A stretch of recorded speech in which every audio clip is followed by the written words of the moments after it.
Good morning বন্ধুরা, কেমন আছো তোমরা সবাই? আশা করি সবাই খুব ভালো আছো আর আমরাও খুব ভালো আছি। দেখো, তোমরা তো সবাই জানো আমরা নতুন একটা জায়গায় এসেছি। নতুন জায়গাটা ঠিক এইরকম ছিল, চারিদিকে ঘাস জঙ্গলে প্রায় ভর্তি। আবার আমাদের রুম থেকে কিন্তু রবার্ট গাছের জঙ্গলও দেখা যায় উপরের পাহাড়ে, বেশ সুন্দর লাগে কিন্তু দেখতে। আমরা এখানে আছি তাই যত জঙ্গল ঘাস আরে হয়েছিল সমস্ত এই ঘাস কাটা মেশিন দিয়ে পরিষ্কার করে দিল। আর এই ঘাস কাটা মেশিনটা কিন্তু দারুণ, তোমরা তো দেখেছো এই জায়গাটা কিরকম জঙ্গল হয়েছিল। এই ঘাস কাটা মেশিন দিয়ে নিমেষের মধ্যে বেশ সুন্দরভাবে পরিষ্কার করে দিল। এখন জায়গাটা বেশ সুন্দর লাগছে, মনে হচ্ছে একটা বাগানের মধ্যে ছোট্ট ঘরে আমরা আছি।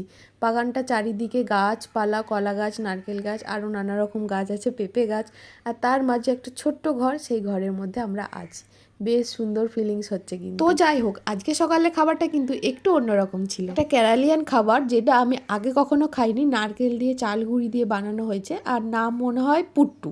তো খেতে অনেকটা আমাদের ওখানকার নারকেল পিঠের মতন খেতে লাগছিল, আর এর সাথে একটা সবজি দিয়ে।